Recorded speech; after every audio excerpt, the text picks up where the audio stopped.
Le damos la bienvenida a Rafael Aragón Marina, buen compañero, dominico, buen amigo, director de la revista Alternativas en Managua y de la emisora Radio Veritas en Chinandega, quien está en el CEDI esta semana última de septiembre compartiendo sus charlas y sus pensamientos sobre el tema de la actualidad de la Iglesia Católica en América Latina, si se ha producido en ella una involución, poniendo como referencia el punto de partida de Medellín. Rafa, una primera pregunta para echar a rodar este tema, es que de verdad que en aquellas épocas, en los 80s, hablar de la opción fundamental por los pobres, hablar de las comunidades eclesiales de base era algo que se veía como importante para la Iglesia. ¿Qué queda de todo eso hoy en América Latina, y en particular en Nicaragua, que es donde actualmente residís? Yo creo que lo principal, lo que queda son los pobres, ¿verdad?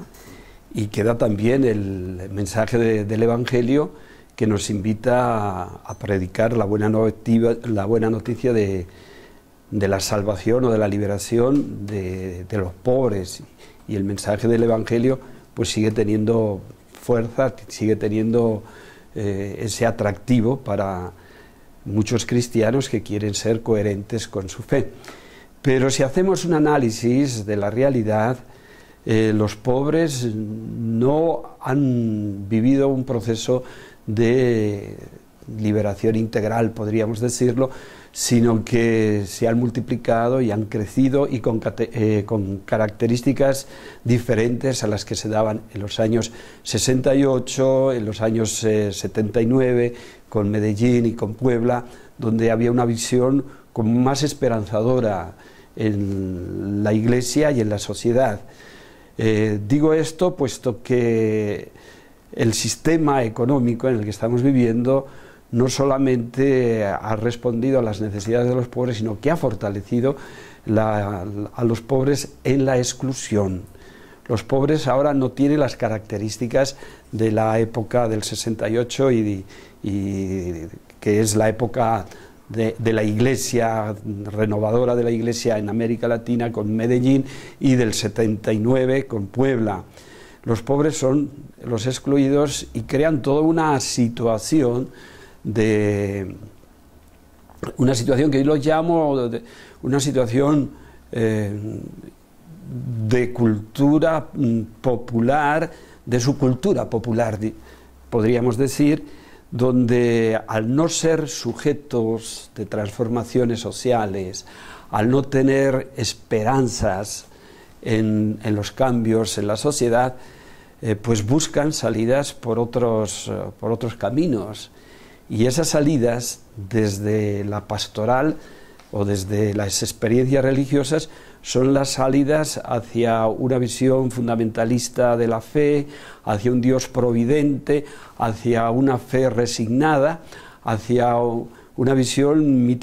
mucho más mítico-religiosa que antes. Y en esos planteamientos vivenciales de los pobres, la acogida no es la teología de la liberación o el compromiso social o el compromiso liberador de los pobres, sino que la acogida son las iglesias evangélicas con esa visión fundamentalista, las iglesias protestantes también con esa visión fundamentalista, o simplemente fortalecerse en las tradiciones católicas, pues también con esa visión fundamentalista, para encontrar espacios de salvación, puesto que si en la sociedad no encuentran espacios de salvación, esos espacios religiosos son para ellos una plataforma para encontrar salida a sus problemas, si de verdad encuentran salida, pero al menos es un desahogo. La fe es un desahogo para ellos, participar en esas celebraciones llamativas, provocadoras, o simplemente encontrar en la solidaridad, en las comunidades evangélicas, pues un poco de apoyo a los problemas que vive la sociedad y que vive cada uno de ellos. Yo creo que eso es lo primero que hay que plantear. que las comunidades eclesiales de base, que la teología de la liberación, que los planteamientos de una iglesia comprometida, una iglesia profética comprometida con los pobres, no ha tenido los resultados que esperábamos. Una iglesia pues masiva, una iglesia mayoritaria, sino que también en los pobres se da esta experiencia de compromiso, pero que es minoritaria, pero una experiencia muy firme, una experiencia muy confortante también para ellos, y una experiencia en la iglesia como muy desafiante para descubrir por dónde tendría que caminar la iglesia en América Latina. Las comunidades eclesiales de base están presentes en América Latina. Las comunidades eclesiales de base tienen su estructura, están organizadas en una coordinación de América Latina. En cada país hay grupos de comunidades organizados con una coordinación, y sobre todo pues son fuertes en México. La coordinación de comunidades eclesiales de base en México tiene una representación significativa y valiosa, más fuertes en Brasil, donde nacieron, yo creo,